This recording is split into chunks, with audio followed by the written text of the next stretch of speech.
wanted to make sure. Thank you. Yeah, there we go. Thank you. So raise your hand, use professional language as you are working through this. And we're going to go ahead and jump right in. We know you guys have a lot of questions, and we're hoping that we can help answer some of those and give you all and your teachers some direction.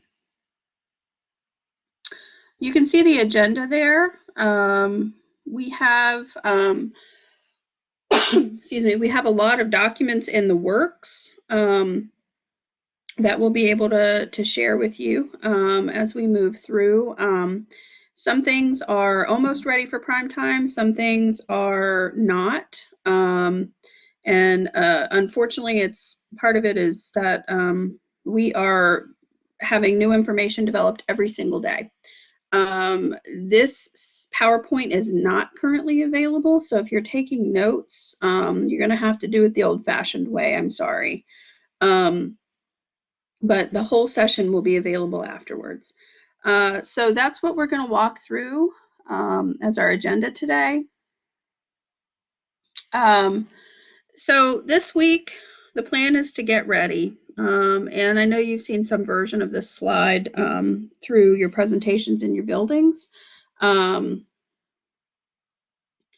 really what today's focus is on the central office training. I know there are other sessions occurring through OSEI this afternoon. And some of those are recorded and some of those are live, and hopefully you all have that available as well. Let's see here. Andrew, do you want to take this one? My chat window is a little bit goofy. Sure, Don, no problem. As we're kind of moving in, again, you've seen some of these slides. The beginning part of this presentation has a few slides that you've probably received at your school training earlier this week, but we're thinking a little bit about these guiding principles for learning and wellness during distance learning. So we're not going to go through them, but just kind of ask yourself, what might this look like for you in terms of supporting your teachers, your students, and the families? We know that everybody kind of has multiple roles right now. So just move on throughout the presentation, just kind of keeping that in mind. So what are we trying to accomplish for our students? You know, and why we're looking at that continuity of learning and those connections between teachers and peers, and then for special educators, it's also those connections with parents, because we know that parents are going to have a lot of questions about what special education services and instruction we'll be able to offer during this time, which we'll get to today. I already see we have the fabulous Ellie Stack with us, and she'll be able to kind of help us out with some of those instructional questions. And then getting our students onto a sense of normalcy and routine. How is that going to work for scheduling meetings when you have office time and then you have time where you have to be online providing that instruction, that distance learning instruction? So I think it's just keeping those things in mind. So, we're kind of moving from, that student choice instruction to more of a teacher-directed experience, right?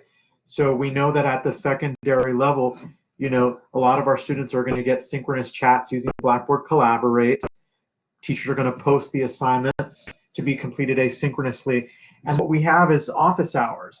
And one of the things that we're trying to figure out is I think we're trying to kind of think a little bit more about those office hours for individualized instruction, but also making sure that you have time to provide your procedural obligations too, in terms of getting out communication to parents, talking to them what distance learning might look like. So I think it's working as a school team to understand that we really do need to think about how we're going to plan during office hours, and maybe we may need to look to see if there's other parts of the day that we might need to contact our parents. So we're not going to kind of, beat this over. I know this is kind of the sample of what the division has put out for schools to follow. We know that schools, have a little bit of wiggle room in terms of what the schedule looks like.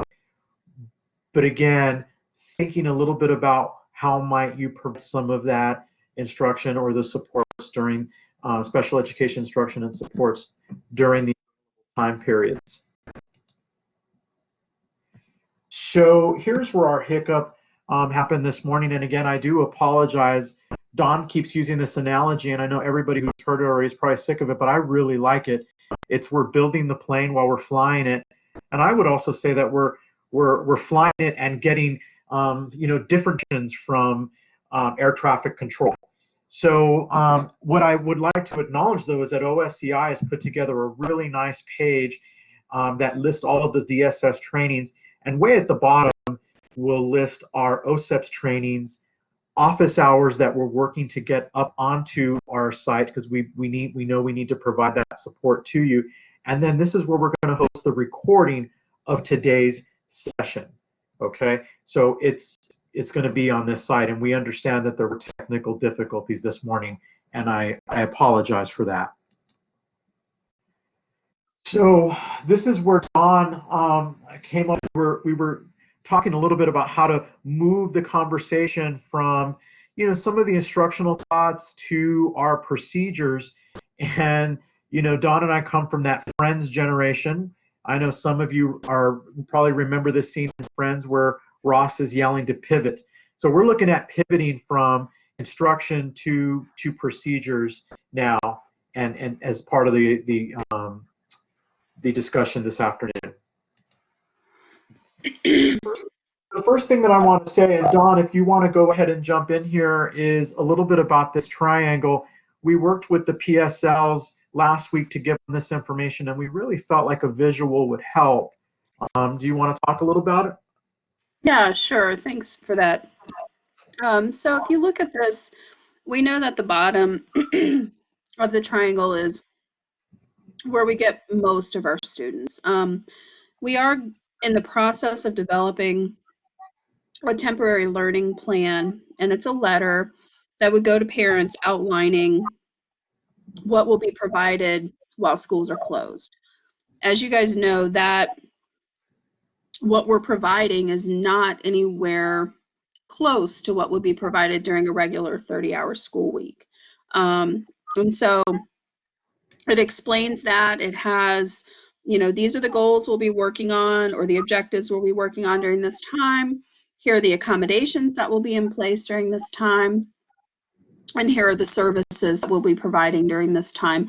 And that might include related services. But again, we're shifting our paradigm from, a 30-hour school week to this collaborative, consultative, distance learning model. And the expectation is that case managers would be sending that out to each one of the students on their caseload, and it would be modified based on who the student is and what their needs are, and what their learning will look like during this time that schools are closed.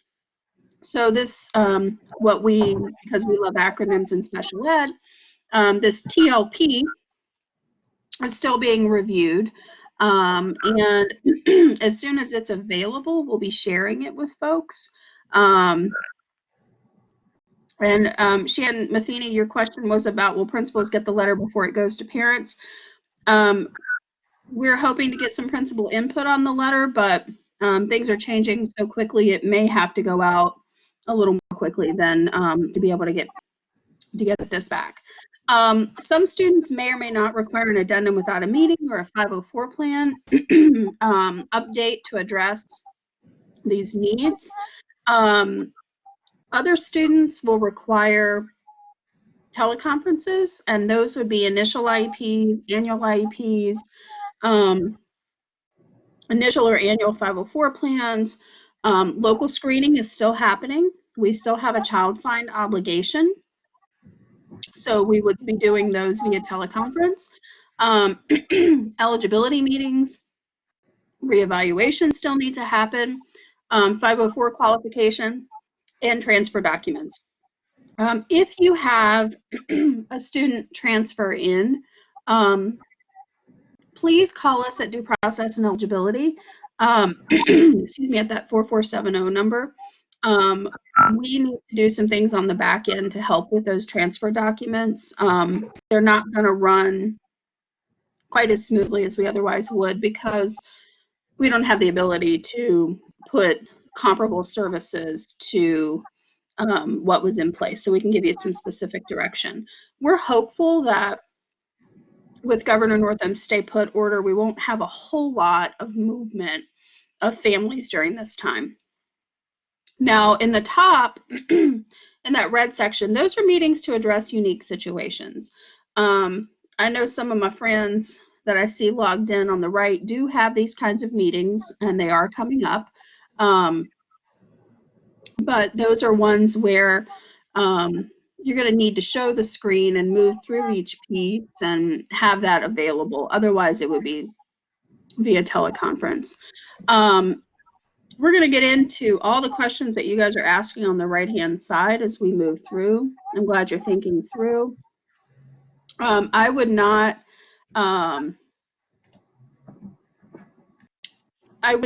say that we're using Google Meets for IEP meetings. I think teachers can use Google Meets to meet specifically with students or single parents about things. But remember, Google is not secure, and so we're sticking to the teleconferences or this BBCU platform if we're going to meet with parents. Andrew, if I'm mistaken on that, can you clarify that? No, Don, you're pretty much right on the mark, and we're going to talk a little bit about it later, but we're going to also stay away from Zoom. So the majority of these meetings, we're hoping that they should really occur over telephone conference lines, which you all have received, and it's this very small amount that will be using the BBCU platform. Oops. I think we both hit it at the same time. I think we did. All right, so one of the things that Dawn just alluded to is that we're working on this. Here it's the letter, but it's the temporary learning plan is what we are in the process of finishing up here. And once we get it, we'll make sure that each school gets a copy of it, and then that case manager will call. We're going to develop a script too for you to use because we understand that this might be a little bit of a tough conversation to have. So some scripted language will really help here. Then what we're going to have you do is document the conversation on the contact log in C-STARS, and then you'll go ahead and upload that contact information. Like really the only method right now that we have is email, and we're going to get into a little bit more about what to do if parents don't have email in a moment. But right now it's maybe uploading that email or a copy of an email from the parent confirming into historical documents. At the end, though, you'll also put a copy of this temporary learning plan as a PDF, and we'll have you upload it into C-STARS in the historical documents tab. We want for you to use this naming convention for every one of our students. Why do we want that? Well, we may need to track just in case a parent calls and puts in an email that says they never received one. That will allow for us to go easily into C-STARS and look for this information.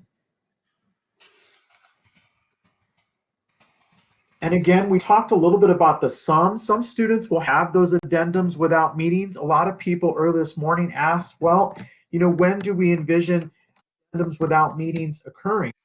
Well, we know that this temporary learning plan, which it won't replace the IEP, but it's outlined to tell the parent what we are or going to try to provide during this time. And so that makes it so we don't have to update the IEP. But there may be some times where the parent writes back, because as Dawn mentioned, we need to give the parent the ability to provide feedback. have them in the conversation. Most of them, we think parents are just going to be able to say, okay, great, I get it. We also know some won't, and so we do acknowledge that. And there may be the parents that contact us and say, is there any way that we can add some extended time or a specific accommodation that could be delivered through distance learning?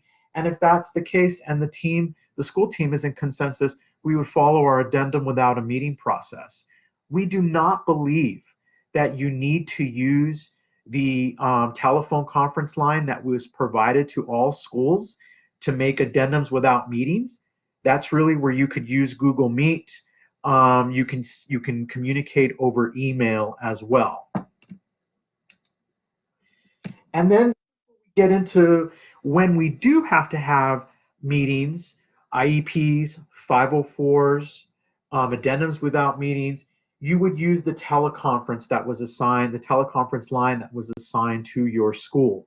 Now, Don did send out an email to principals, and I believe PSLs also got a copy of each of your conference line information. So if you haven't received it yet, I would go ahead and kind of ping your principal, or you can talk to your PSL. There really is only one line per school. We understand that some of you have some huge programs, but due to limited resources, this was the best the division could do to accommodate special ed. As transfers go along, like we said, we really want you to give DPE a call or an email, and we'll talk a little bit more about local screening meetings in a moment. There is this idea that we won't be able to, some of our students are already out of timelines because we haven't been in school to test, and any students that we do move through local screening, we're going to have to get permission. And the federal and state have given us some guidance on how to do that, and Dawn has developed a pretty good letter that's just about done in terms of approval, where we will you'll be able to send parents the information, the letter that says, we're not in school based on these unprecedented times, this pandemic, so we're going to need to extend the timeline. And there she is. I was hoping she would kind of jump in. Dawn, what do you got? So I want to address the teleconference lines for a second. We were able to secure one per school. I've had probably 20 or so emails from principals and leads and department chairs asking for a second line. We realized that we didn't have enough even for some of our non-traditional school programs, and went back immediately once we looked at all the data to make that request, and that request was denied. IT is no longer providing any additional teleconference lines. So I get your concerns. I know, like, for instance, Chantilly, you guys have a gigantic program. We've already gone to bat to ask for additional lines, and there is no possibility of getting additional lines. And I'm really, really sorry. We realize it's a problem. I had typed in the side chat window that you're going to probably need to develop a checkout process or a reservation process for both the BBCU and the teleconference line, so that you're not overlapping each other. And we'll talk more in depth about that. And again, I'm sorry there aren't more teleconference lines. They're extraordinarily expensive. And IT was gracious enough to provide one per school, and that's all we're getting at this point. Again, if you're having an initial or an annual IEP meeting, and I know those are happening, or those are going to be happening, and those need to occur, one thing that is a big change, one thing that's a big change for us is that you can draft the entire document ahead of time and provide that to the parent, so that everybody has the same thing to follow along with. We'll also talk about consent and handling things via electronic means as opposed to through the mail. Again, if you have a transfer happen, let us know so we can help you with that. That extension of timelines is coming. We recognize reevaluations still need to happen too. So those would need to occur as well. And we anticipate that you all will have a lot of questions about that as well. But we're going to move through, and we're going to give you guys plenty of time to ask lots of questions. The morning crew spent about an hour and a half asking questions. So we're hoping to give you guys about the same amount of time. So those BBCU lines, I see Mandy's talking about the fact that they're, if anybody has it, they can get back in and what have you. And I get that. And that's just where we are. I think you're going to have to work with your SBITs to create new sessions. And Andrew, thanks for answering Mandy's questions. Secondary schools do have 2 conference lines. You have one for the middle school and one for the high school, is my understanding. Andrew, can you weigh in on that? Yep, thank you. That is correct. There is one for each. And so you may want to handle it as kind of as each conference line for the entire school and work together, Chuck and Nancy, and with your colleagues to kind of work on a way to check those out. So these Blackboard Collaborate meetings, we have tested it out in C-STARS, and we'll talk more about kind of the nitty-gritty of running them. But please know that VPN does slow things down. And if everybody is VPN'd in, it's going to cause issues with the system running because the load is just really big. So we want to make sure that you're really not doing BBCUs for all of your meetings. And we'll talk more about how to run those and who should be VPN'd in and what have you. I think if you have a situation where you have ongoing difficult things happening with a family or what have you, or you know that you need to show everything, those would be the meetings where you would be doing BBCUs. Andrew? Thanks, Don. So there's been a lot of questions about this because I guess your SBITs this week basically drilled into you that you should not be on VPN while you're in Blackboard Collaborate Ultra.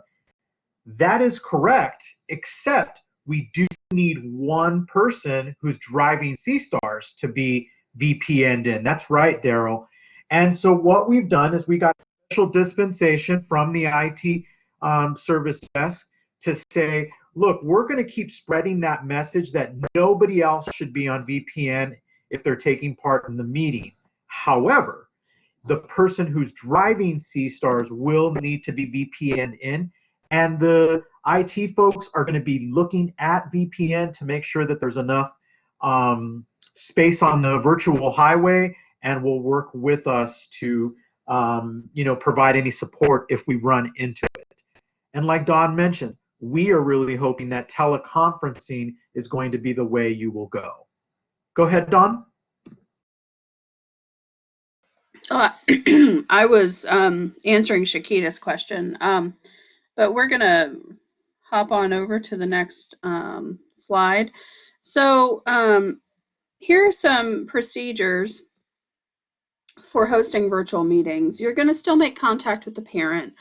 You're going to document all your contacts on the contact log or the 504 documentation, and ask them if they have anything to share like you normally would.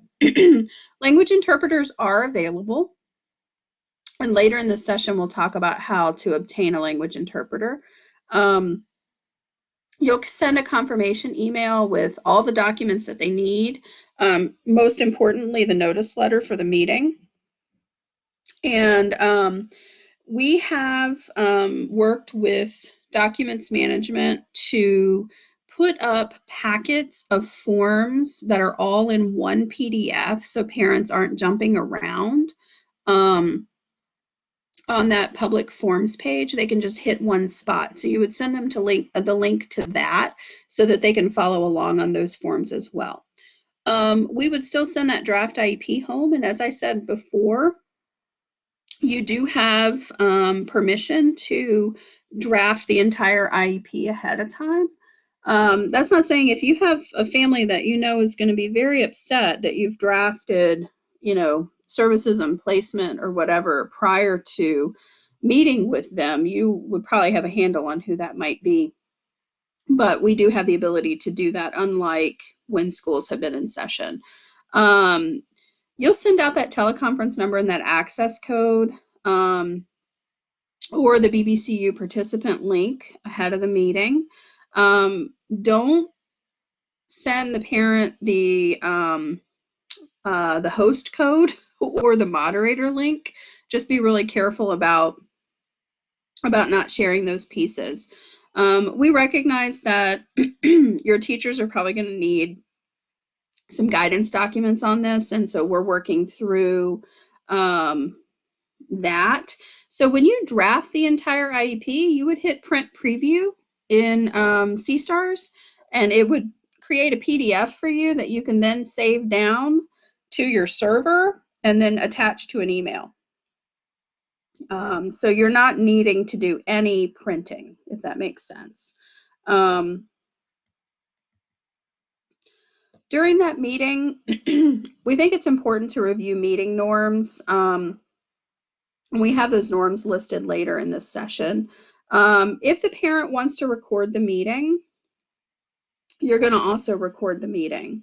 You would record the teleconference just like you would record an in-person meeting. And then there's the ability, just like we're doing right now, to record these BBCU meetings. We tested in CStars over the last week, and we realized that even if you're showing what you're doing on the screen, there's a slight lag, and it's not quite as easy to see as it would be if you were in person, sitting in a meeting looking at a screen together. So speak slowly, explain what you're doing. So we would have to, we just noticed that it's easier to follow along if somebody's telling you exactly what's happening. Again, sticking to that allotted time, because you're going to need to check these conference lines in and out, and you want to end your meeting. You want to end your meeting so that the next person can begin their meeting. You want to let the parent know that you're placing the items on hold or what have you. And then you'll talk about how the parent can provide consent. And we'll talk about consent here in just a minute. Andrew? Dawn. One of the things that I'm going to send out to you is the AT&T conference line instructions. So on the AT&T conference line, there is a way to lock the room once all the participants are in it, so that let's just say your afternoon meeting, doesn't call in and hear what's going on. So more information coming. Thanks, Dawn. All right. After the meeting, you're going to want to email that held copy of the document for consent to the parent along with the PWN. Again, updating the contact log, because a lot of what we have a lot of what our documentation is going to be phone. So you want to use the contact log. Confirm receipt with the parent if they don't respond within 2 weeks. And you're probably going to want to confirm receipt anyway. And Katie Vanderwalker, that's a great idea, to send the draft to the students, fcpsschools.net, especially if you have one-to-one in your building. They have something in their home. And families were able to get MiFi, I think. And then you'll document where the consent was and follow the normal process of finalizing, making everything current, and closing those workflows or processes. So it's really the meeting itself and that consent piece that is just a little bit different than we normally would do if we're meeting in person. So we talked about the teleconference lines, and again, you'll want to certainly figure out a way to check those in and check those out and reserve those. And maybe that's something that those of you who have an IA supporting you, that could be a role that they could take on, is to work on the scheduling for that, or something if you already have something else in place. So if you have a BBCU meeting, your SPITS is usually your scheduler, and they'll set up your session. They're going to send you a moderator link and a participant link, and they're both in the same email, and so you want to make sure you know which one is which. You'll send that participant link out to everybody. We want to make sure that you disable the chat function when you set up your BBCU IEP meeting, because I think that things could very quickly get out of hand in an IEP meeting if everybody has the chat function. And I think it might be difficult for you as a moderator to run the meeting, run the IEP, and moderate and monitor what's going on in chat. So we would suggest that you utilize the raising of the hand to run the meeting, as opposed to having chat moderated. Andrew? Yes, John, and I just wanted to be clear too. If that chat function is enabled, parents could ask for a copy of it through a FERPA, correct? Yes, that is correct. So we really strongly suggest that you turn it off. Correct. And remember, anything that gets typed over there gets kept. I just think from moderating these sessions, like just the training session last week and the one this morning and then today, it's hard to do the talking and the chatting piece. So I think your meetings would be more streamlined if you don't have the chat going on the right-hand side. So IT has done a great job of developing scheduler and moderator setup instructions that are there at the bottom of your PowerPoint page. So they are clear about how to do things, and we suggest you take a look at those for how to do this. And you'll have access to this. You'll be able to hit those links as well. So during C-STARS, the moderator is also the C-STARS driver. So you'll be displaying the C-STARS screen, and anybody who's logged in would be excuse me, will be able to see what you're doing. And again, if they have trouble with the audio, like many of you, you can call the number that's up there. So they'll be driving.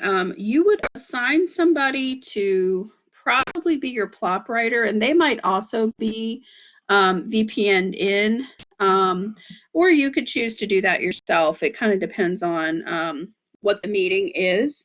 And then probably want to have a timekeeper be part of your meeting. Sorry, I'm opening a cough drop, and I'm sure it sounds like I'm opening a chip bag. But the timekeeper is probably going to be very helpful, because you want to stick with the time that you have. Again, you have those links to those public forums on the FCPS website that Beth Cantu on our team has done a great job working with IT to get up as packets. As I attend meetings out in schools with many of you, we notice that out of habit, I think people go in and look at kids in their folders view. They go find the kid on the folder. Well, if you do that, you have everybody can see all your kids.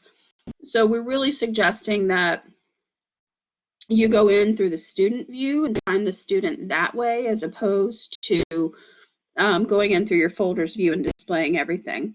There is a way to disconnect C-stars from the screen as you're validating or putting things on hold, so everybody doesn't see all the pieces that you have. I'm sure we'll have a lot of questions about this part. Andrew, did I miss anything? No, and I think it's just going to be one of those things that as you start one of these Blackboard Collaborate Ultra meetings that you maybe practice. So almost like how you did a little bit of practicing to deliver your distance learning to your students, you may want to practice with a colleague in the building, a colleague at home, and see if you can make it work. I was able to do it, but it's not the tool that we're asking everybody to use. So in terms of MDRs, MDRs, Don, are on hold at this time, correct?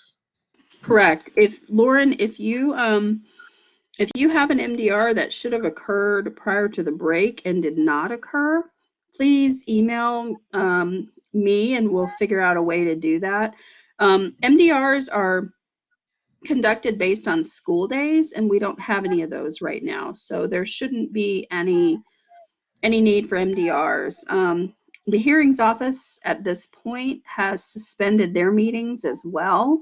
There's some discussion of doing those virtually, but I'm not sure that they've done that yet. So we're hoping that we don't need to go to MDR. All right, so let's go to the next piece here. So consent. Consent is a little bit different, and we're relaxing it because we don't have the ability to pass paper to people like we've had the ability to pass paper in the past. So during that meeting, you're going to say, Mom, Dad, are you in agreement with our proposal? They have the ability to say yes verbally, and you can document that they said yes on the PWN and send them a copy of everything. There may be parents who say, yeah, I want to take a look at everything first. You would email the proposal to the parent along with the PWN. They can email you back the consent. They say, I agree with your proposal. There is the ability, if folks have iPhones, there's the ability to sign a PDF on your iPhone. Parents may want to do that. They may want to get it through email, print it at home, sign it, scan it back to you. Totally fine. The name of the game for this is flexibility, and we want to be able to get people's consent if we need to do that. Finally, because we don't have paper forms at the moment, you want to upload anything that gets produced into C-Stars, because you want to make sure that you keep a record of everything that we do. Andrew, do you want to add?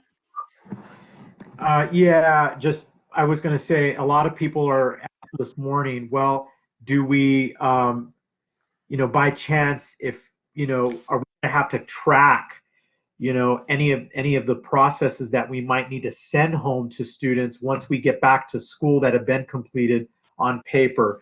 And I can't remember, Don, what was our response to them this morning? For tracking the response, I'm sorry, I was reading the chat bar. That's okay. So there are a lot of people that say, okay, we're going to be doing a lot of this information, through email and stuff like that. Is there still a requirement that once we get back, we send them a hard copy? I think that's probably a great idea to do.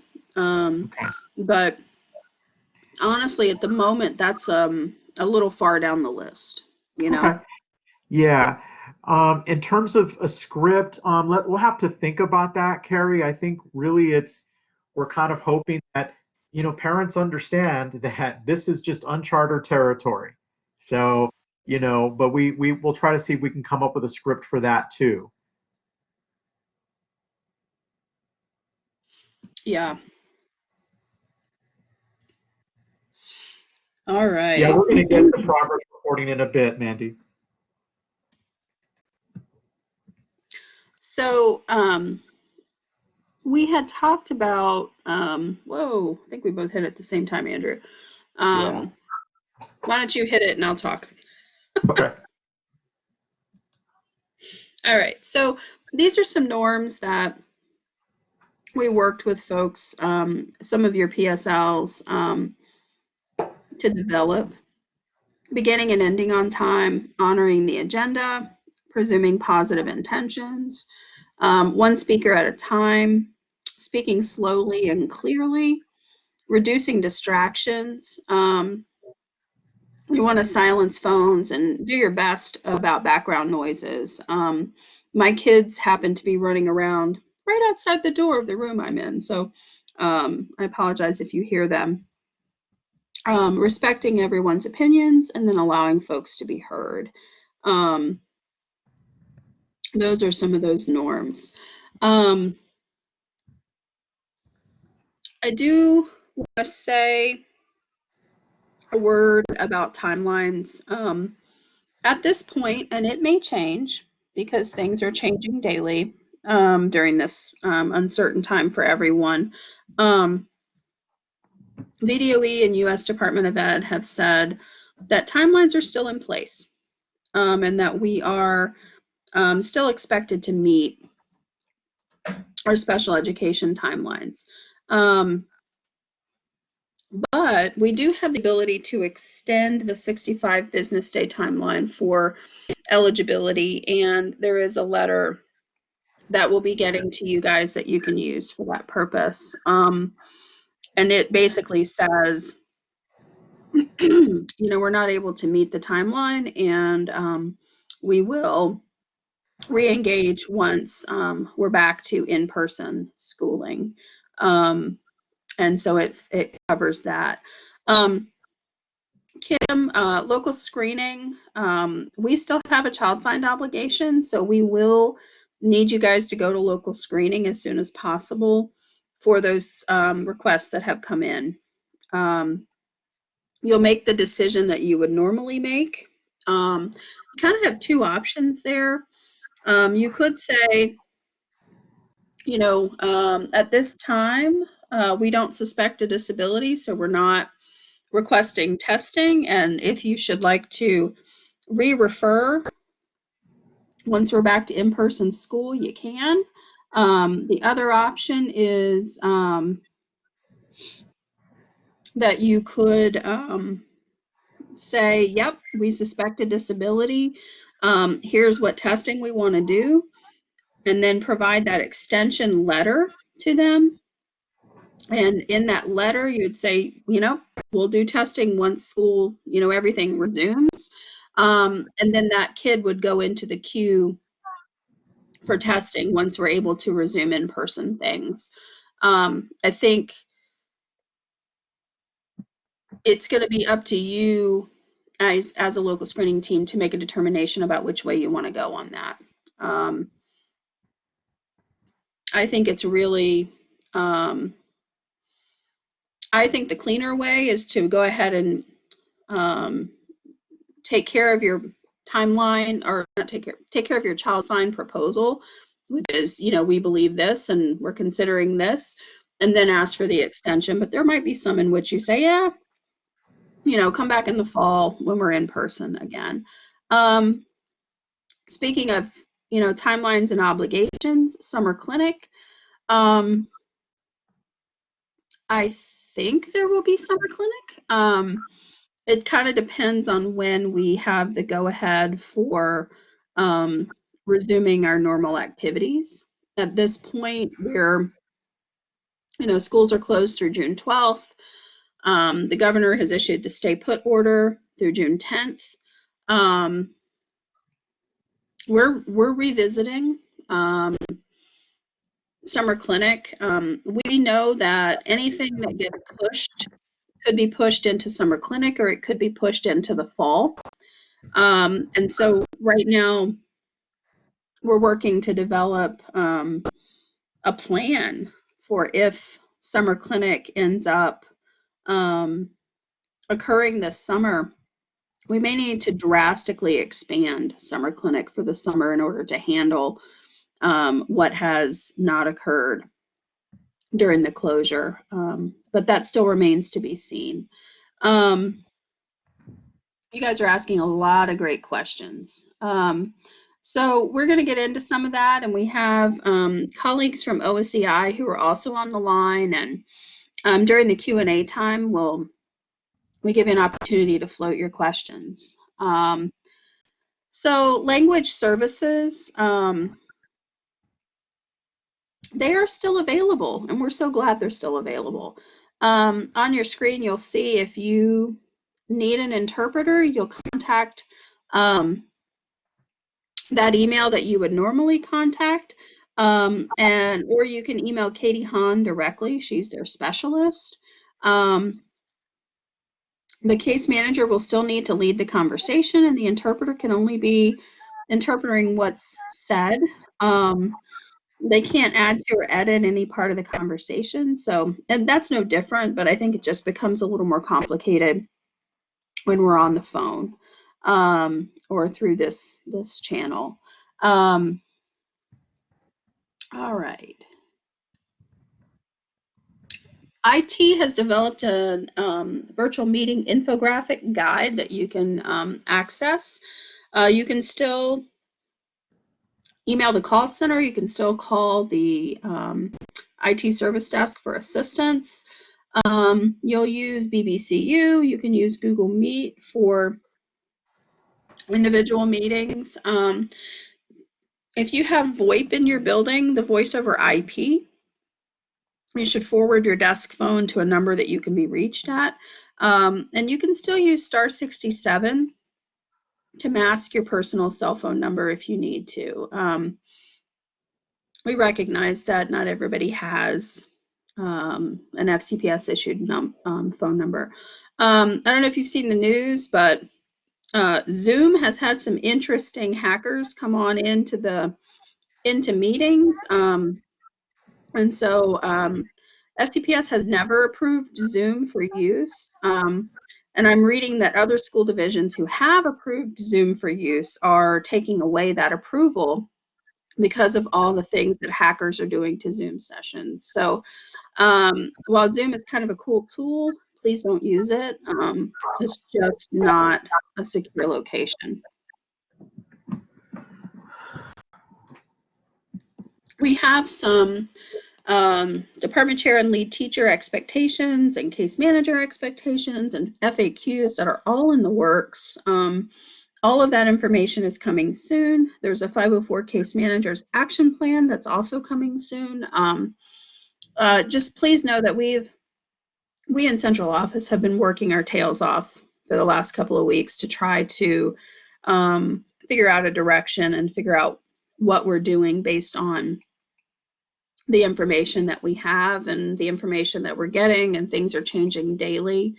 And so, you know, what we're giving to you guys is what we have today. And, you know, we do know things keep changing. And as soon as we know anything, we'll try to get that information out to you all. We are doing our very best to put this information together for you guys and make it so that all of you can meet all the needs of the kids that are out there. So let's see here. We also recognize that this is a super stressful time. I know I've had a ton of trouble sleeping the last 3 weeks, and it's the unknown, it's the stress. It's also tough to be on the computer 8 hours a day or however many hours a day, sitting in front of a screen or on a teleconference or on a BBCU. So try to schedule time to walk away, even if it's just 5 minutes in between meetings, where you get up, you walk away, you do what you need to do, and take care of yourself, take care of your family. It's tough, but we're all in this together, and this too shall pass. So with that, we still have our DPE help email, and I know actually most of the DPE team is on this this BBCU session. So hey guys, our 4470 number still works. If you call that number, you may get a voicemail. And then we are picking up those voicemails. We are forwarding those voicemails. If you have your specialist's direct line, those numbers are forwarded. So you may actually get a human being. But that email is preferred because our entire team sees those DPE help emails. And it just helps when we're not all working in the same place. Our intranet site is also still up and running, and we're still, you know, posting things there. So we'll see a bunch of stuff. We'll see a bunch of stuff posted. Probably these PowerPoints. Andrew, are these PowerPoints going on our DPE site, or are they going somewhere else? Good question. So I'm hoping to put them on the DPE site as soon as possible. I know the recording will go up pretty much by tomorrow, early morning to by noon. But yes, I'm working with Kiana to get them up on the DPE site.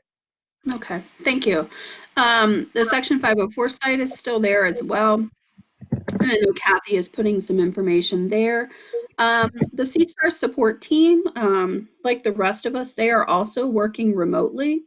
And so if you do end up needing CSTAR support, and Amanda, thank you, use their email address and they can get back to you because I know they're all working too.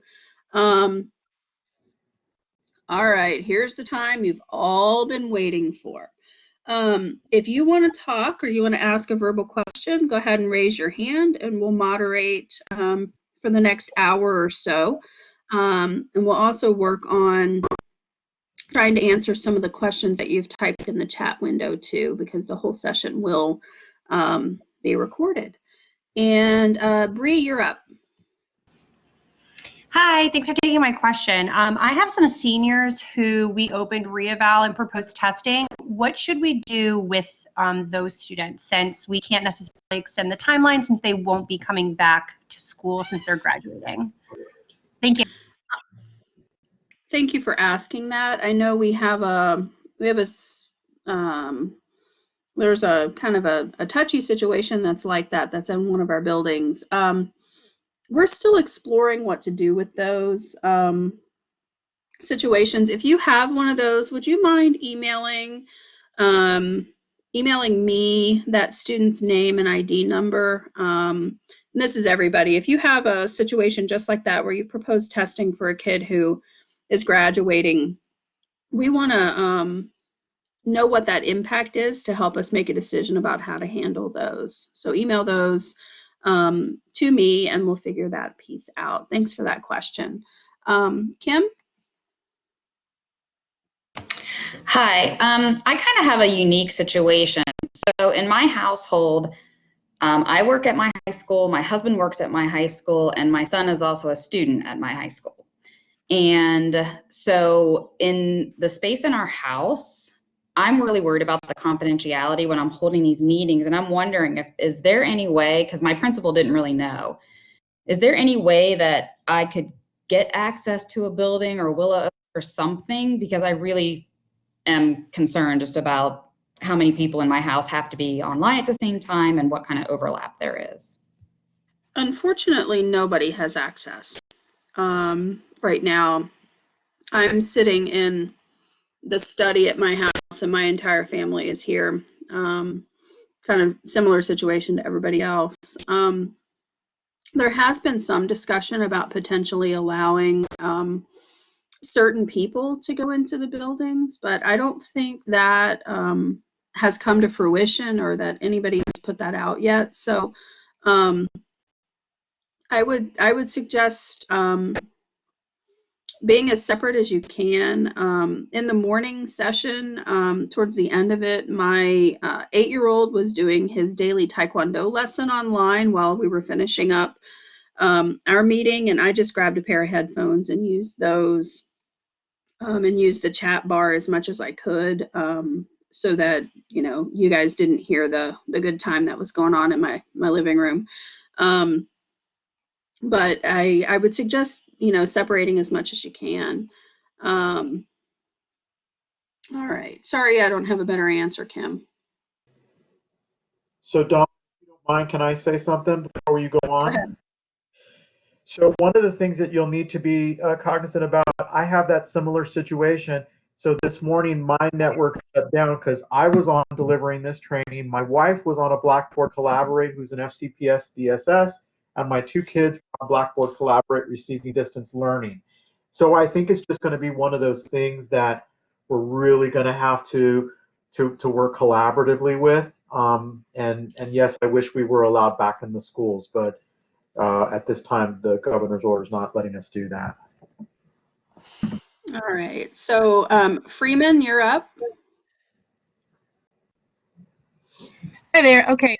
So I think I have 4 questions. These are not in order.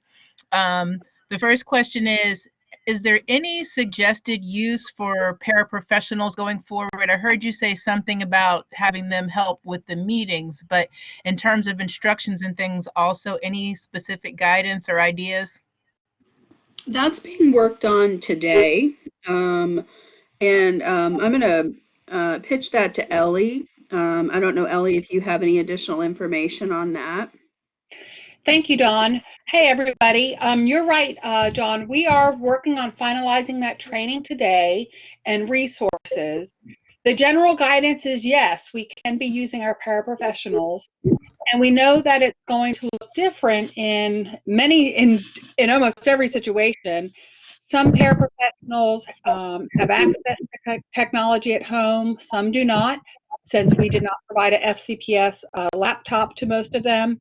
Some can be used in a variety of different ways, depending on your paraprofessional and your needs. But we have pulled together like I said, a resource, some ideas of how they can be used, and we're working on finalizing the training for this afternoon. So more information to come. Okay. Thanks, Ellie.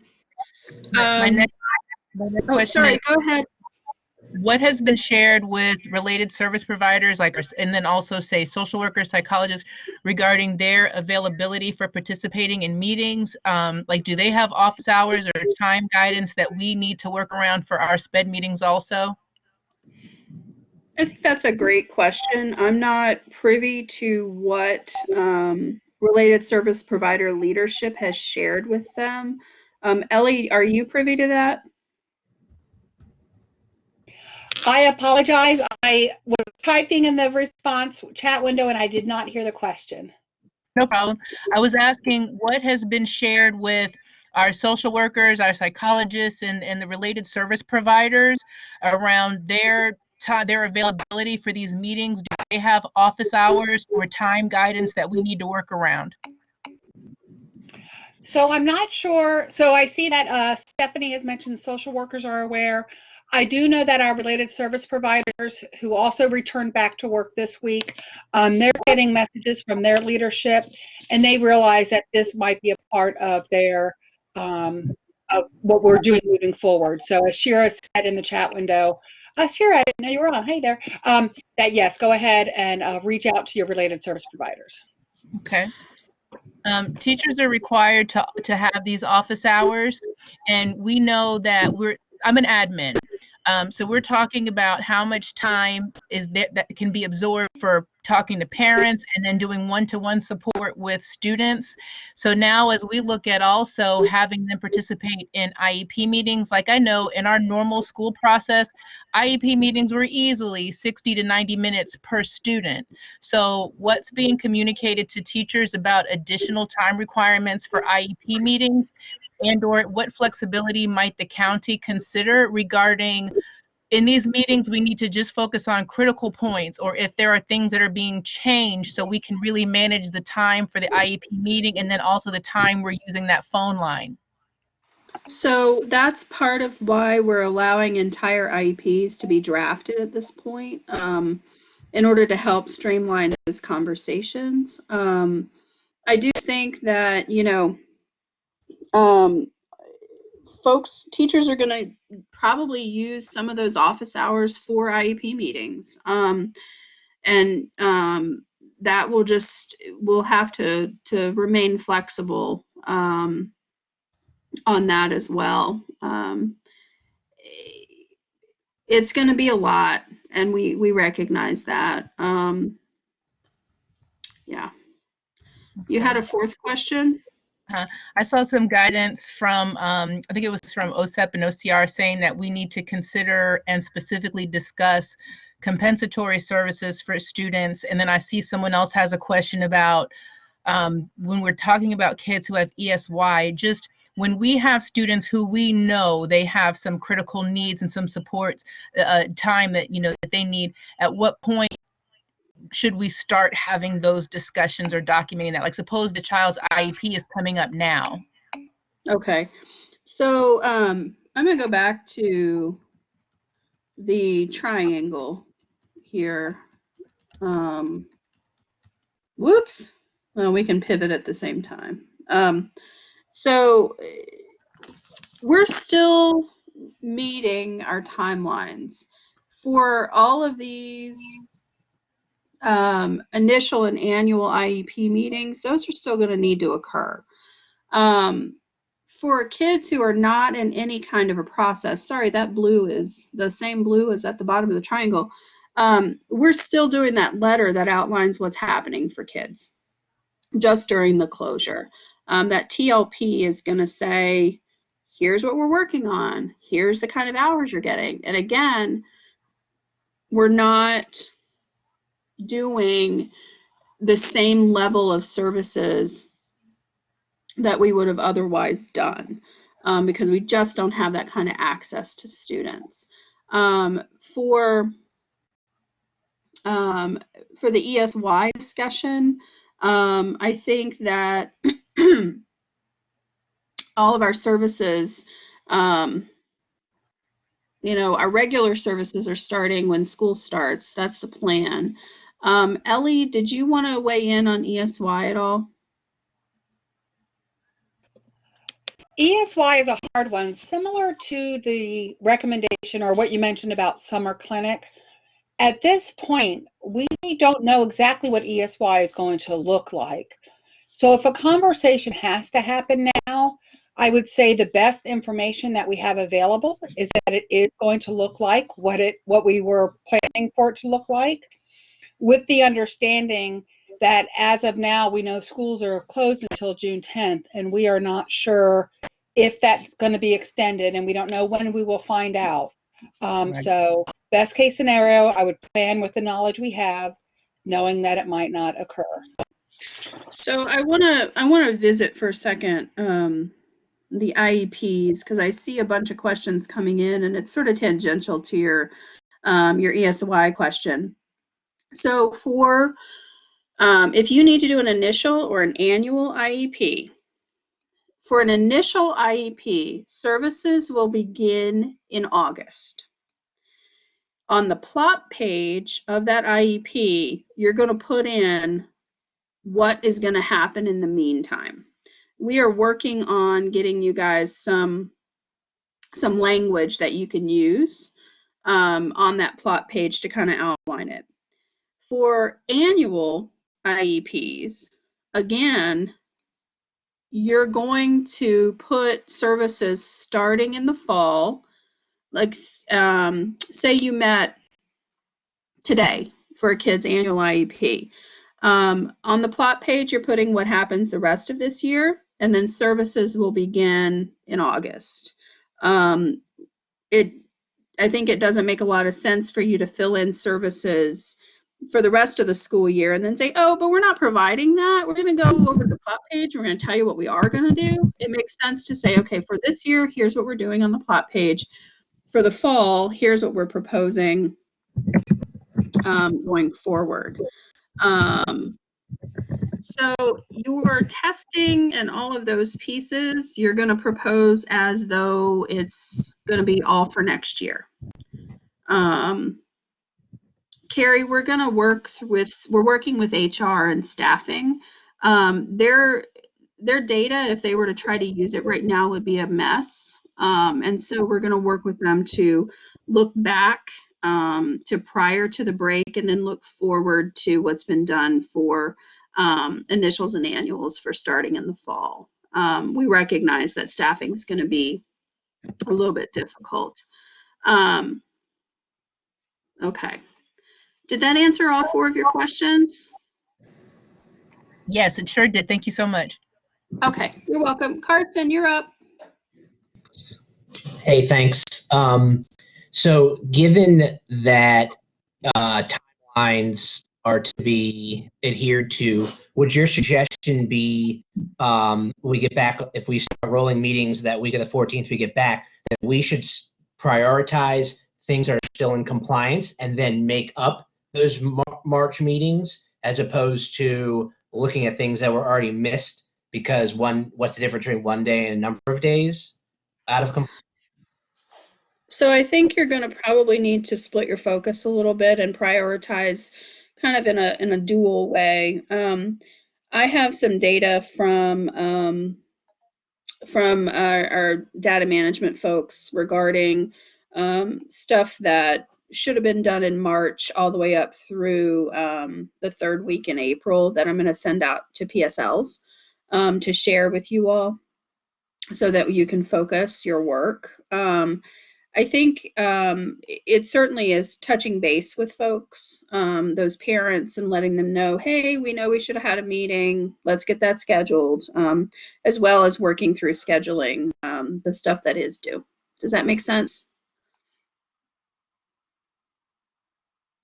Yes, thanks. Sure. Kylie?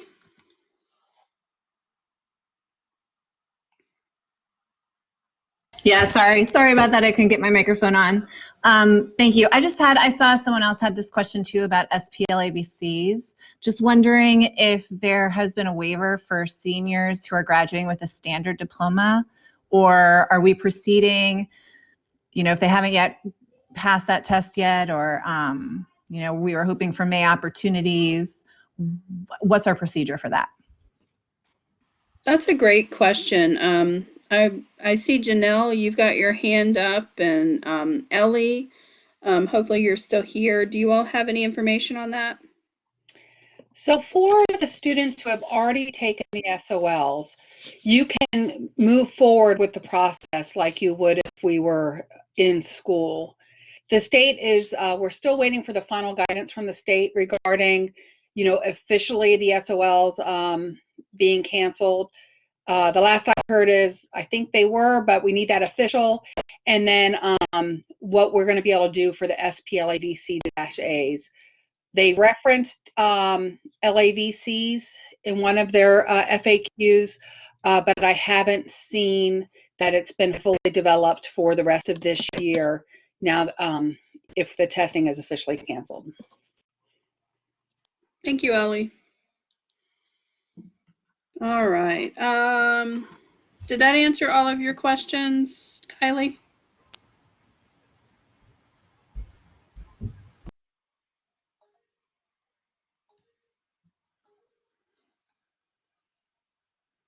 All right. Janelle?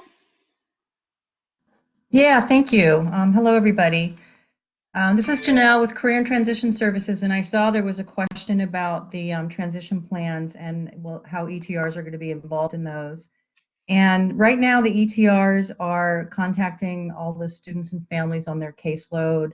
They're reaching out to the students, and they're looking at their caseload and kind of prioritizing needs, reviewing the needs. They are available to help with transition plans, especially for their caseload students, and they can do the plan for those students if needed.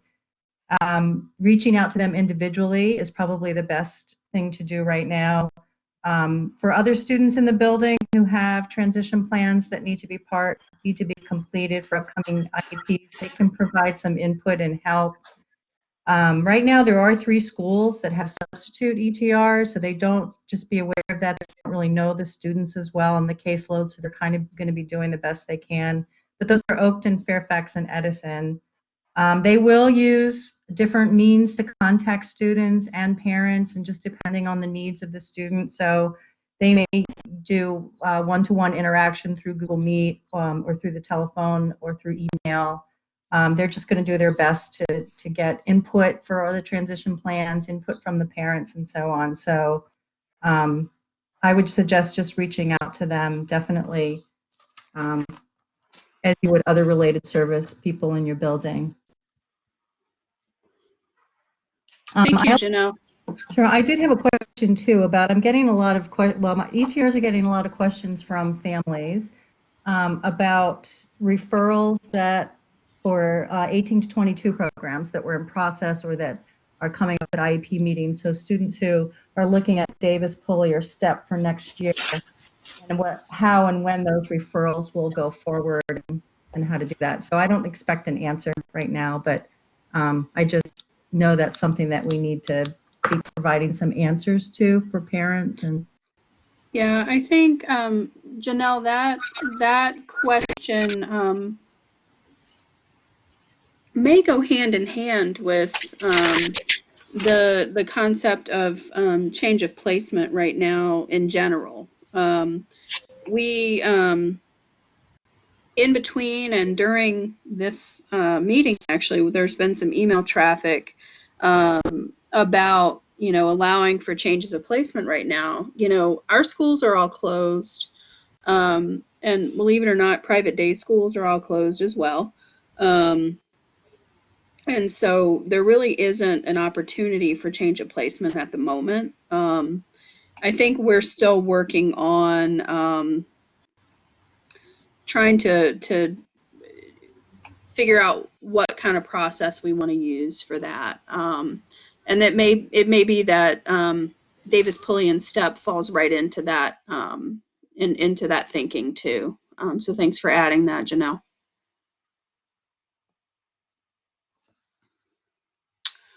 All right, Lori. Hi, this is Lori. I have 2 questions. My first question is about eligibility. I know you said that we will be extending the timelines, but what about the cases that we are like half done with the KTA, and how are we going to handle that? Are we going to just start fresh in the fall? I know they're good for a year. Are we going to continue testing in the fall? Any thoughts on that one? That question actually came up this morning as well. And one of the things, like Natalie just said, can you just pick up and do Form B when you come back later? Those are great questions. Unfortunately, I'm not your KTEA person. Terry Aliabadi, I saw you on here. I don't know if you guys have talked about that in psych services. If you want to turn your mic on and weigh in, or if we want to hold on an answer to that until we all can powwow and figure out what we want to say about that. Hi, Dawn. It's Terry. Hi. Hi. This question came up for us in terms of any evaluations that weren't finished, and we were actually waiting for guidance from your office with regards to any eligibility determination. So okay. Yeah. So okay. So we're still sorry, waiting. Go ahead. So we're still just waiting to hear. Yes. So what I can say is that we are going to utilize that extension of timelines letter that asks the parent to agree essentially to just place a hold on this until we have in-person schooling occurring again for anything that's in process. Because we know we can't do evaluations right now. And so if a parent would not agree to extend those timelines, then we would go to eligibility with the information that we have. It's highly likely that student, if we don't have any data, would be found ineligible. But that's kind of where we are with that. Okay. Hopefully that helps just a little bit. It does. My other question is, do we have a due date for when our teachers need to send out their progress reports for third quarter? I think the progress report date was extended by the school board. April 24th is sticking out in my mind. Oh yeah, Carrie, you have the same date in mind too. So I think that's probably the date. Okay. So I think they pushed it out 2 weeks. Great. Thank you very much for all this information. You're welcome. Carrie Pecoraro? Yeah, hi. I guess I kind of have two questions that are just clarifying. So for transition meetings, we are not holding them right now. I have high school we're supposed to be going to Pulley next year, and I have, upcoming middle schoolers. Yes. So I guess I'm just trying to ask for more clarification on that. So I think for kids who are transitioning preschool to K, or 5 to 6 or 6 to 7 or 8 to 9, for those kids, we're going to need to continue to have those meetings. I did the preschool to K and the 6 to 7 transition when I was in the classroom.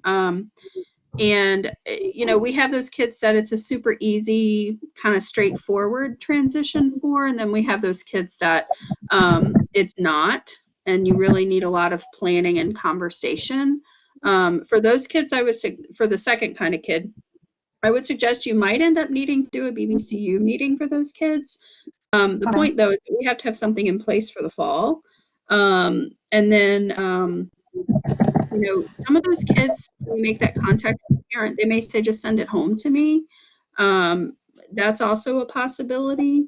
I think it's really going to depend. Sorry, I don't have a kind of a black and white answer. I think the transition from regular high school to a Pulley or a Davis is a slightly different, because it's not everybody is matriculating that way. So hang tight on the other answer. Sorry about that. No, it's okay. And then I guess I kind of had another question. So if a student was in the middle of an FBA, are we holding it? Because in the IP, it would have stated that we were going to come back to meet to review the data. Are we just holding an addendum to state that we're going to come back at the beginning of the year, or what is your advice on that one? Ellie and I were texting about that question. It came up in the morning session, and it was kind of each one of us thought the other one had the answer to that question. And so we are working on putting together our heads and figuring out the answer to that question. So hang tight on that. I apologize that we don't have a solid answer on FBAs and VIPs at the moment. Okay, thank you. Sure. Caitlin Charbonneau? Hi, I have two quick questions. Since services aren't going to start until August and there's no fourth quarter progress, does that mean teachers don't need to collect data or instruction on the proposed goals? I think yes, I think so. Because you're going to outline either on the plot page or on the TLP, that temporary learning plan, what you are going to instruct on during this time. Okay.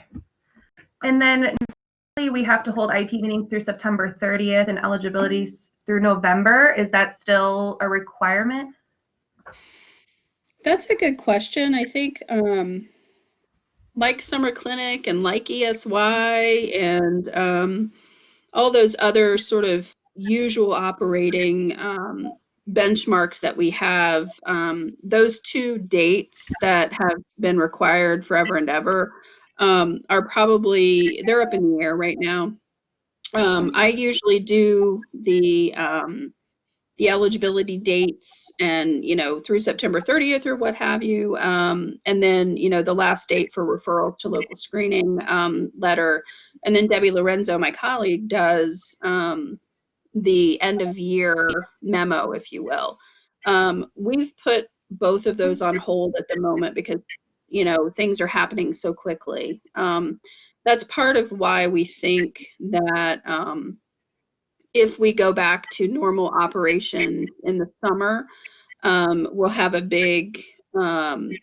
large group of things that need to happen in summer clinic. And if normal operations don't happen until the fall, then we're going to have a lot that needs to occur in the fall.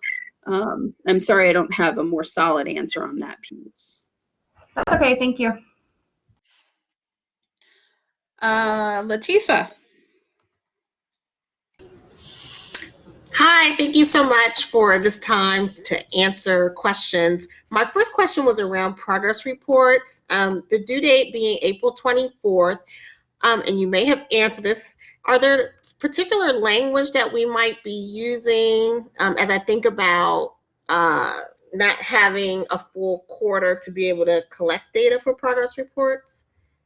I think it's going to vary kid by kid. Some folks took home the data that they had prior to March 12th. Some folks weren't able to go in and get that. I think it's going to have to say, we can work on some language for you, but off the top of my head, the COVID-19 school closures. Okay.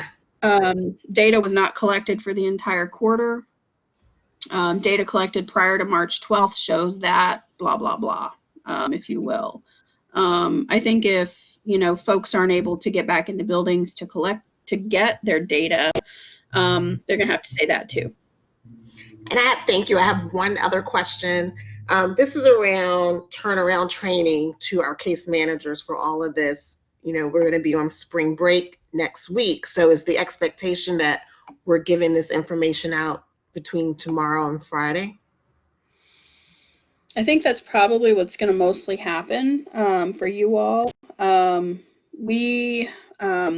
we've been on this session, we got word that the morning recording is ready. So the folks who do that are turning these around more quickly than they usually do. Andrew and I are going to meet after this session to figure out when to post everything and where to post everything. And we'll put something out to you guys about that, almost certainly through your PSLs. Thank you. You're welcome. Did you have another question? No, you answered it. Awesome. All right. Missy? Yes. Hello, everyone. I just had a quick question about, how are you? A question about any IEPs that we may still have outstanding as far as we document home with the parent after the meeting before school let out. Can we close those out in the same manner as new IEPs with electronic or verbal consent? Yeah, you're going to have to. Okay. All right. That was my question. Thank you. Awesome. Sure. Woo? Hey, good afternoon. Hi. I have a couple questions. One of them is about the temporary learning plan. I might have missed it, but when did you say we might have access to it? About 10 minutes after I do. Okay. Okay. And then another question then is regarding evidence-based programs. Is there any guidance in terms of how our instructors are able to present that material, what they can and cannot share with families? I'm going to toss that to Ellie in just a second, but in all seriousness, the temporary learning plan, I put that forward for leadership review and council review. It's just not quite ready to go out. So as soon as all the folks who need to weigh in on it have weighed in on it, we'll send that out to you guys. We know it's a timely issue, and honestly, I was hoping to have it ready to reference during the sessions today, but they just aren't ready yet. I'm going to toss to Ellie to talk about evidence-based programs. All right, so evidence-based programs. I love that you're asking about this. We are working with all of the different companies and vendors that we purchase our evidence-based programs from in order to get different levels of permissions that are required in order for us to share or use programs in a digital platform rather than face-to-face. And depending on the company, some companies have opened their door and said, use whatever you want. Other companies have said, no, we're not able to use anything across the digital platform. So we are developing guidance. Once again, as we speak, it is being finalized or being worked on, finalized for the companies that we've already received guidance. The main thing to know is that we are not expecting any of our teachers to implement any of the programs with fidelity as if they were in the class-based program, you know, face-to-face, seeing our students 6 hours a day for 5 days a week. The message that we are giving is that for the programs we can use, that teachers are going to use the parts of the programs that they're able to use to work on the skills that the students need to work on. And companies are acknowledging their programs were not meant for digital learning, whether it's synchronous or asynchronous. And they're giving us the flexibility to use the parts that we can use. And there might even be some situations where we can't use one program because one company has said we cannot use their programs through distance learning, and maybe we substitute it with a different program or different strategies during this time. But guidance is going to be coming. I'm hoping to have it up for you all tomorrow in Blackboard 24/7. But like I said, because it's all legal regarding copyrights, we do need to make sure everything is in place before we could share it. Thanks, Sally. One more question while you mentioned that permission piece. I know prior to school closing, we had a few teachers go out on training for Orton Gillingham type of program.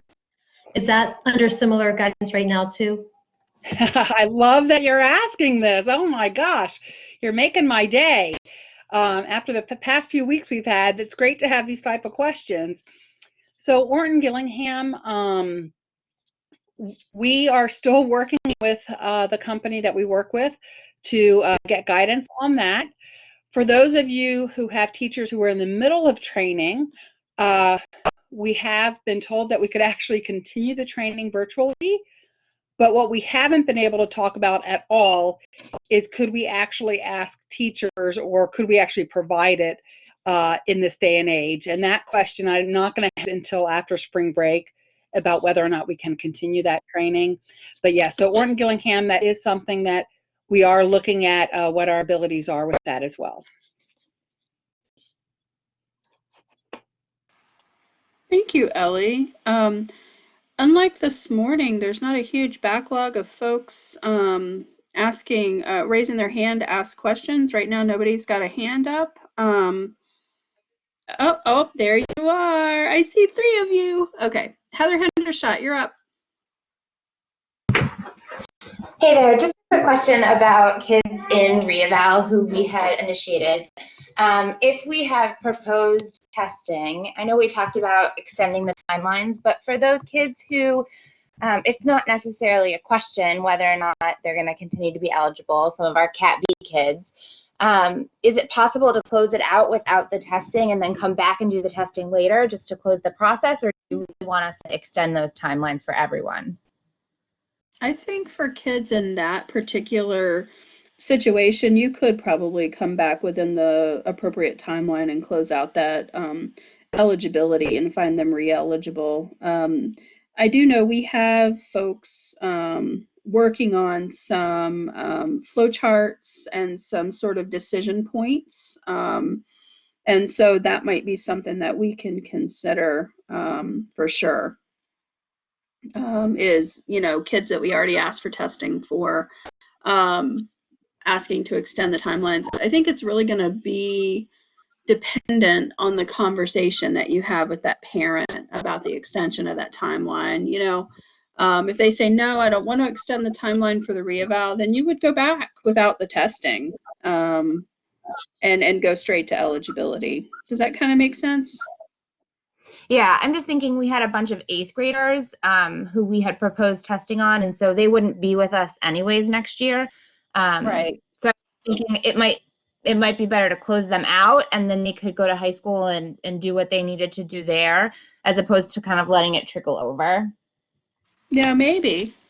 Maybe. That's something you probably want to touch base with the high school department chair about, to kind of figure out how you want to approach it. Okay, great. Thank you. Hey, Don, this is Andrew. Can I add something? Sure. I think the key here is going to be that collaboration this summer between the handoff, the file, if you will, to that high school department chair, maybe giving them a heads up that these were the kids that found that, you know, we didn't have enough data. My fear is that once they get to high school, if we don't, they could get lost. Yeah, I think that makes sense. Yeah, making sure that the testing still gets completed because we proposed it. Yeah. Heather, did you have another question? That's all I had. Thank you very much. Thanks. Linda Shannon?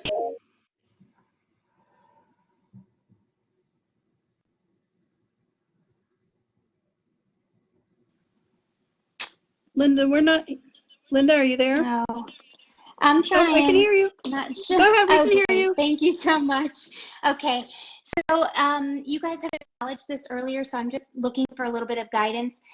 I'm thinking about teacher time in terms of not even close to equity, because our special ed teachers will by far be working over what's been established in that outline. But my worry is we've made the best practice not to say I can't, we don't, we won't.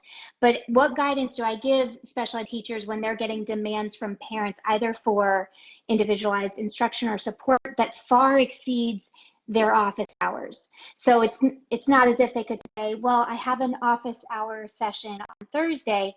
They could be 3 deep. So without saying we can't, I don't have time to, what wording and language would be good? That's a great question. Ellie, I know your team has really talked a lot about the instructional side of things. Did you have any guidance on that? I think that is an excellent question, because you're right, parents are going to be asking. And that is one, at this point, I would say for us to talk with your leadership and PSL about, and I'm more than willing to be a part of those conversations. A lot of what we've been planning for is, you know, the typical, knowing that it's these atypical situations that are going to be, you know, taking up a lot of our time like they do during the school year.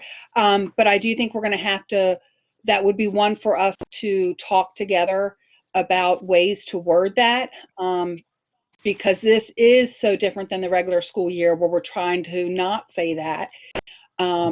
Unfortunately, nowadays, I think there are going to be times where we actually have to say that. And, but I think that's a good one for us to talk about. Thanks, Ellie. Okay, thank you so much. Linda, did you have another question? No, that was it. I just had a parent actually say that her entire child's staff was essential in her eyes and needed to come in and start teaching immediately. So, I mean, the level of expectation is just pretty intense. So I'm glad you guys can hear that, and we'll continue to send guidance. Yeah, this whole thing is intense. Woo, you're up. Thank you. I had a question about out-of-school services. So we have students currently on homebound and home base, and I think I saw some questions pop up on the chat window too, but I didn't see an answer. How are we to address that, if anything, or what considerations might we need to do during the IEP meeting? It's my understanding that those kids who have been on homebound and home-based are being returned virtually to their base for instruction.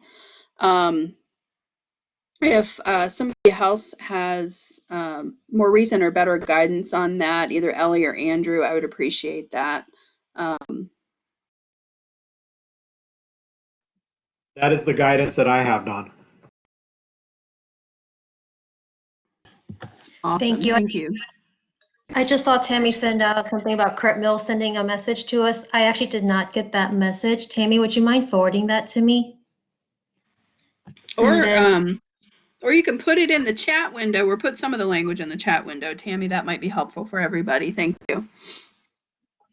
Awesome. And my last question, this is actually from a parent, and it might be a little bit too far down the road to actually have a definitive answer, but the parent was asking, because we have no SOLs right now and probably no way of finishing the WISE assessment and CTE credential, basically, how might that impact their child's future graduation, given that they're current underclassmen?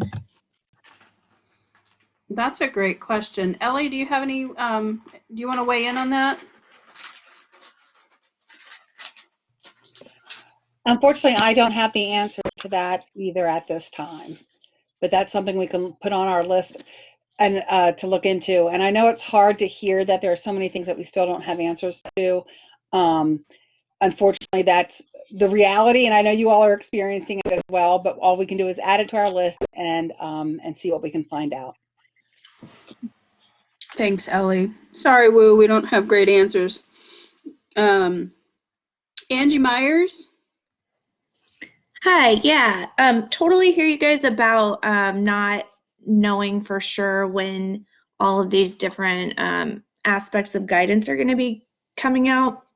But do you have sort of a ballpark expectation that you could give us? You know, I want to make sure that we're not scheduling meetings for a week and a half from now if you know, this really is going to be like a 2-week process or a 3-week process, just some sort of general idea. I'm hopeful that we'll at least have the timeline extension letter to you guys before you go on spring break. It may be that the TLP might take just a little bit longer. Polly, if you could run and get Kurt, that'd be great. Thank you. But we're really working on it. One thing that may cause us to, I hate to use it again, pivot again, is that we're expecting a little bit more information potentially to come out of the U.S. Department of Ed by the end of this week. And so we're not waiting for that necessarily, but I just want to put it on your radar that we may have to change again. Okay, so do you recommend then that we do sort of give it a little bit more time? Maybe, you know, I know those of us who have a lot of meetings to cram into 2 days a week and one telephone line are a little panicky. So, you know, any guidance you guys have about when to start and with like how much is enough for us to kind of get this going, you know? If I were to prioritize, I would prioritize any local screening referrals that have come in because you need to meet on those. I think if you know you have initial or annual IEPs due, you can schedule those. I think that would probably give you plenty to do to get scheduled over the next little bit of time, don't you think? Yeah, it just sounds like there was specific language going on plot pages and specific language for like the notices and communication and all of that. So if that's going to be, you know, on an initial IEP or an annual IEP, you know, but again, I just want a ballpark sort of idea of when that might be available. We're hoping by the end of the week. Okay. For all of it. Yeah. Thank you. You're welcome. Natalie?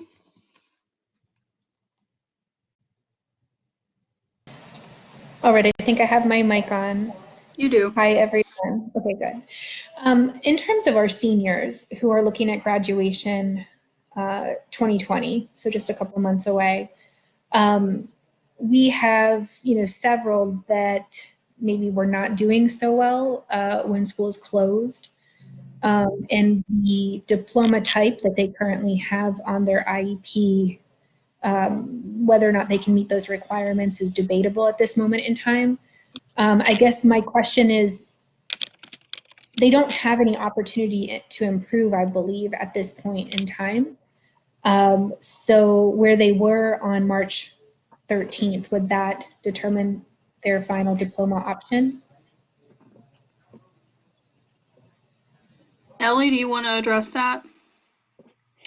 That is something that I know is being discussed and addressed as sort of ongoing.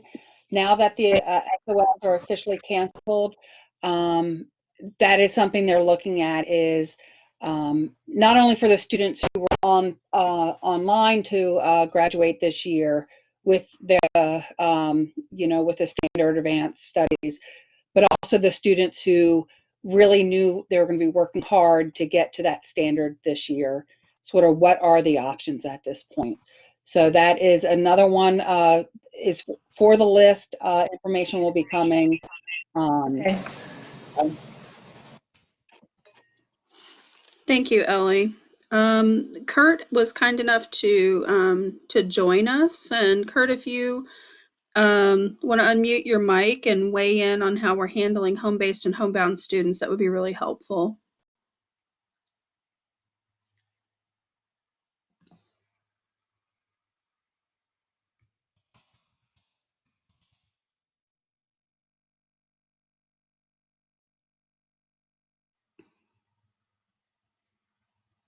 Just to let you know, Kurt, we can't hear you.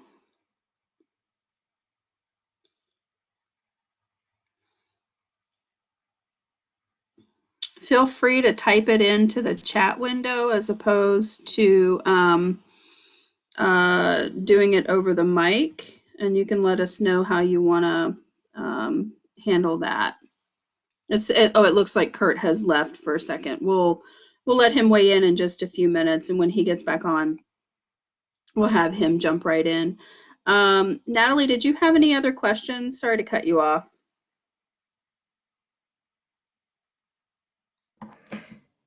Not that come to mind right at this moment. I'm trying to keep a list as we go down.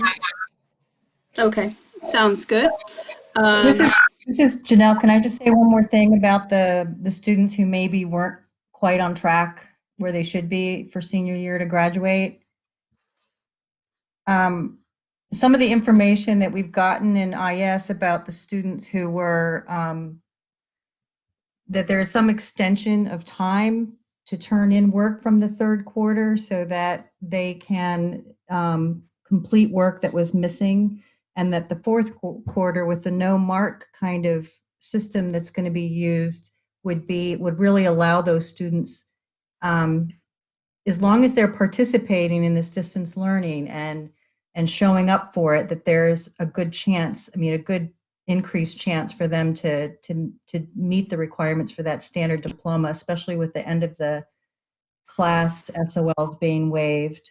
So my impression was that if students who were struggling in some of their classes can get in some of that work that was missing from third quarter, and they are extending the time, I think, through maybe late April to get some of that work in. And then with fourth quarter not being graded, that third quarter grade is what's going to count towards passing that class. And as long as they show up, they do have a increased opportunity, probably more chance than they did before this distance learning kind of thing. So anyway, I just thought I wanted to throw that out. Thank you, Janelle. Whoever asked to see slide 17, are you okay if we move away from 17? I had somebody who wanted to see the language interpreter slide again.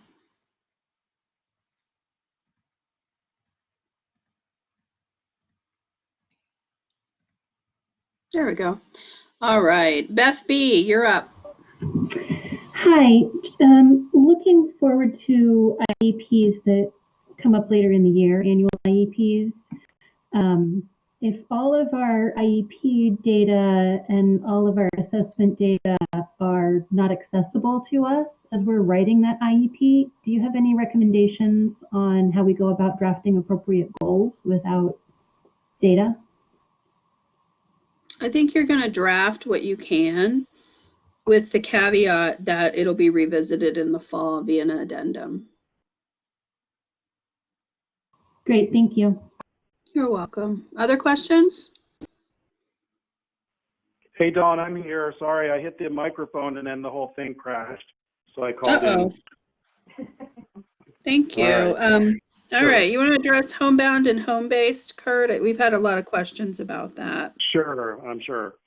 So yesterday, the state VDOE submitted guidance with homebound and specifically homebound, and there have been discussions at the school board level about it as well, which kind of caused us to kind of like wait till things settle down before we released any of that information.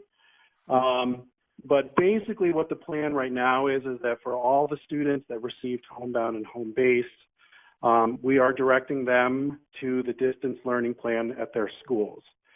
So what we're having the teachers, the homebound teachers do in support of the transition is this week they're reaching out to their students and also the classroom teachers to kind of get a pulse on what the students have left for the third quarter and how they can facilitate the transition. So that's kind of step one. And also we have students on our digital learning curriculum at Mentum, and we're thinking that those students will continue to access Mentum throughout the remainder of the year. So what we're thinking in terms of the renewals of homebound, the extensions and things like that, sending folks to doctors right at this time doesn't seem to make any sense. So what we were thinking was that we would not have new homebound cases, but that all the cases that we currently have, we would keep until they were fully integrated back into the distance learning plan, and that we would create kind of like a pyramid of intervention plan so that we can help support that transition, because we know like lots of our homebound students aren't at the same pace at their classes and things like that. And we know that there are going to be students that are going to need a little bit more, and it's not the intention that we're just, you know, pushing everyone back into this new system. It's just that the whole notion of homebound or home-based as it was before is kind of breaking down because we can't physically see the student. Most of our students with the stamina issues and things like that can be accommodated with the typical or with the design of that we're trying to put together with the distance learning plan. So I sent out something to the school homebound coordinators yesterday. The principals got something last night, and the state sent something yesterday all. So very much of it is hot off the presses. I have gotten some questions myself about how are we addending IEPs and things like that to reflect any changes in homebound, and I kind of defer to that because I think those IEPs are just as wrong as any of the other IEPs that have numbers of hours of students attending class or with receiving related services and things like that. So I know that that's kind of a lot, and I wasn't completely prepared to jump in, but I wanted to share what I knew with you guys since Polly grabbed me. We really appreciate that, Kurt. I don't know if you know anything.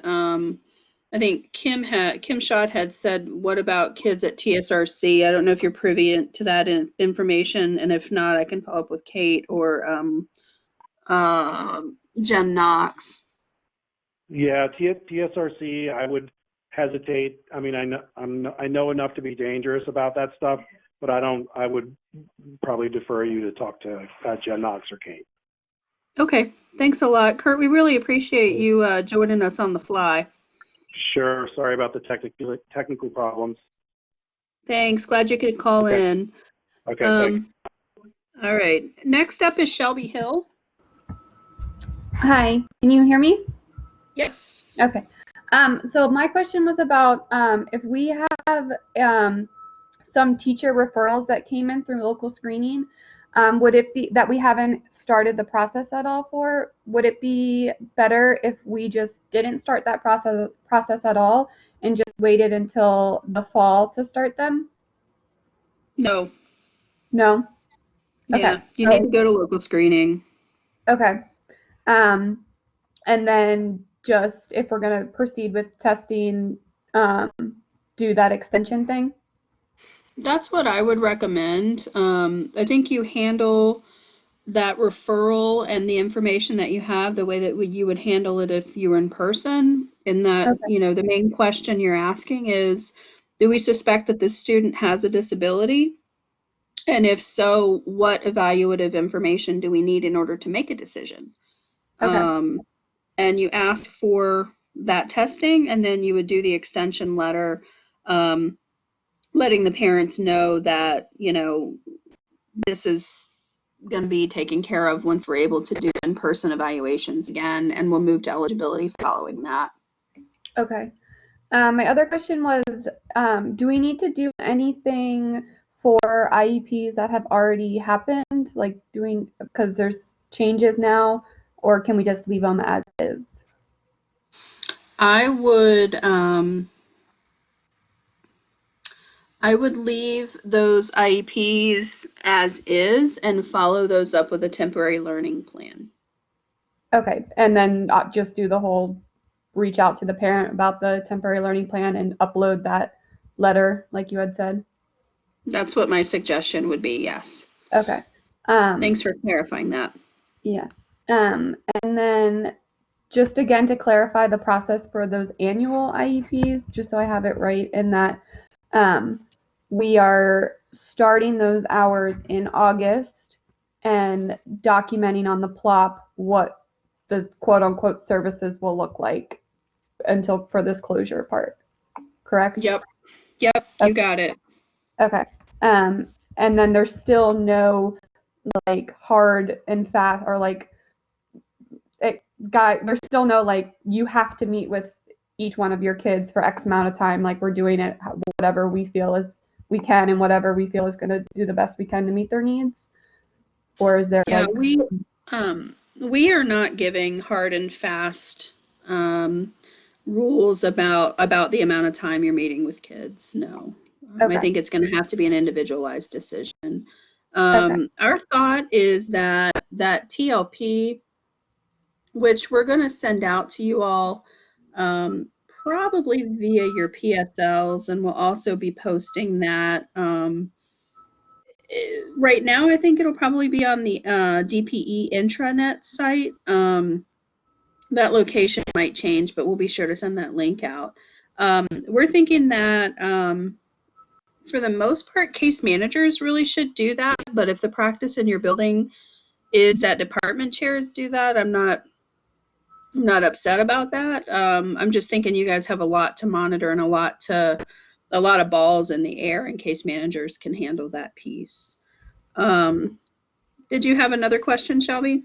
Yeah, just as I think someone had asked it earlier in the chat too, was as far as like I've never done an IEP where I haven't put any hours for the remainder of the year, so like that's where it's okay. The IEP will finalize without any hours for the time. Yep. Okay. Okay, I think that was it. Thank you. Sure. Stephanie Cohn, you're up. Hi, thank you. At the end of the elementary meeting, Andrew made a great statement about what we could put on the fourth quarter progress report, something about no data was collected due to school closures for COVID-19. I wondered if Andrew could give us some guidance on that again, because it was a great statement. If he remembers, I'm sure he can. So I'm pretty much spent. What I'd like for us to do is, it is clear that we need to go back and give you guys some just language that you can start with for a lot of the parts of these IEPs. Let me staff with Dawn, and we'll make sure that we get that to you. We want to be right on the money. Thank you. Thank you. I appreciate it. I know it's been a long day for all of you, and we appreciate your guidance. No problem. Thank you. Did you have another question, Stephanie?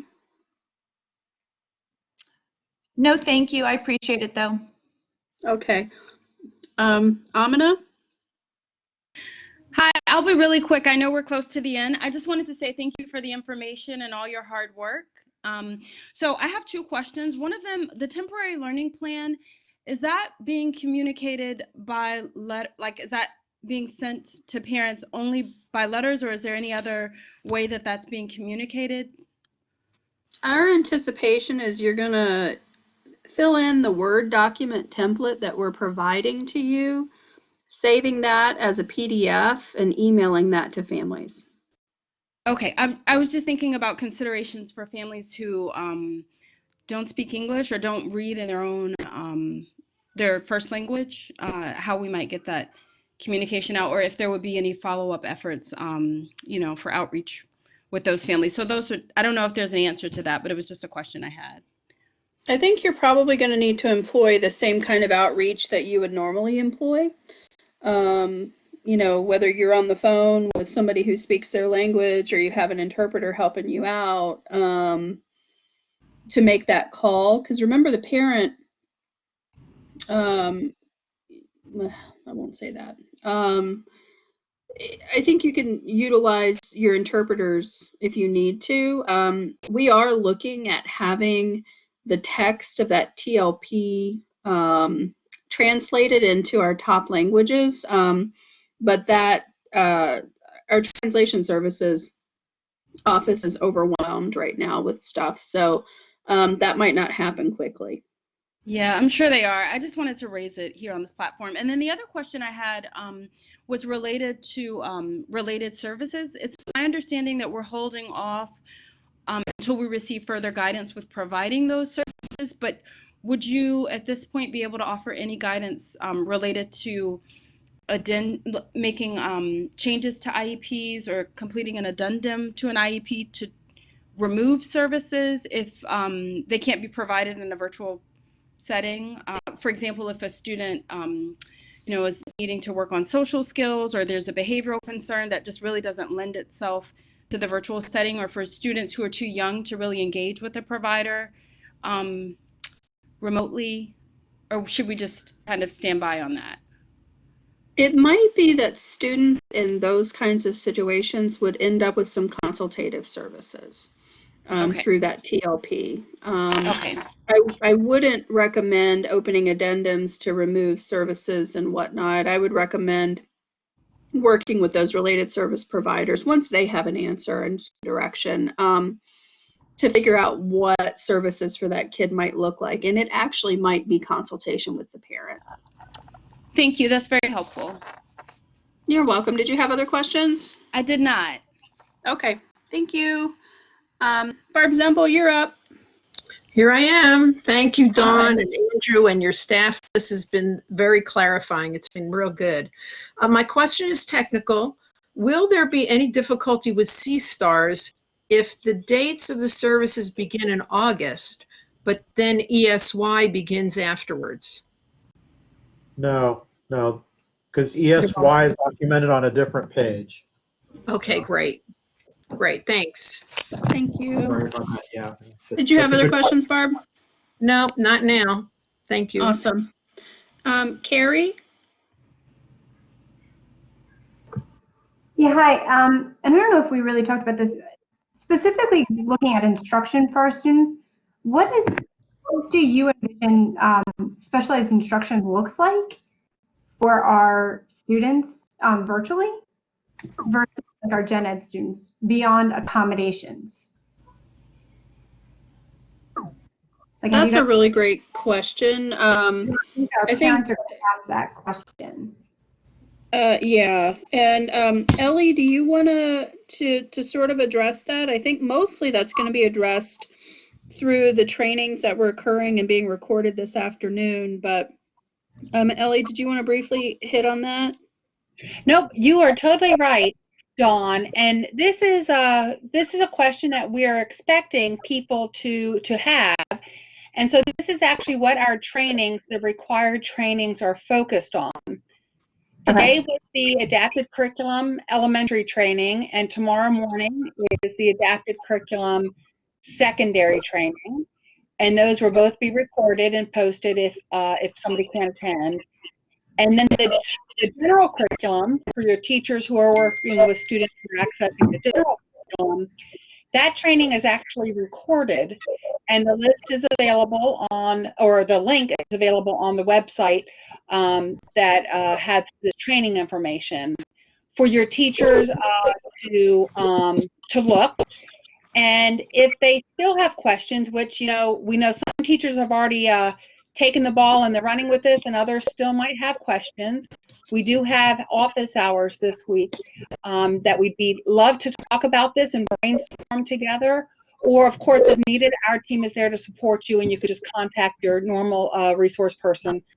But it's really going to vary depending on teachers and students, and we're just, willing and able to show some options, but knowing that we're going to have to just do the best that we can do and find a way to make it work, and knowing it's not going to be the same as if we were in the school buildings. Absolutely. And if you look at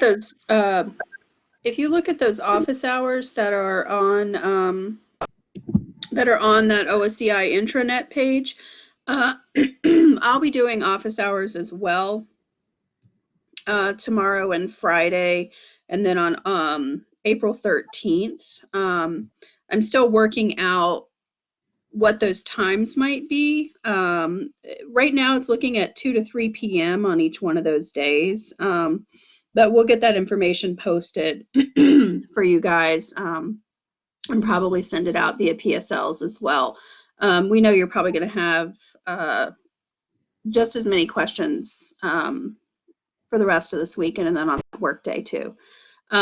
So that looks like it's the last of our questions for today. We so appreciate you all joining us. We appreciate the conversation. We appreciate all the questions that you've asked. You all have thought of some things that perhaps we hadn't thought of, or we hadn't quite ironed out all the wrinkles for yet. So we really do appreciate it. This session will be posted once the recording is complete. Hopefully by first thing tomorrow, if you want to share that with the SPED teachers on your team. We so appreciate all you do, and we understand this is an uncertain, difficult time, and we're all in this together, and we hope you have a great rest of your day.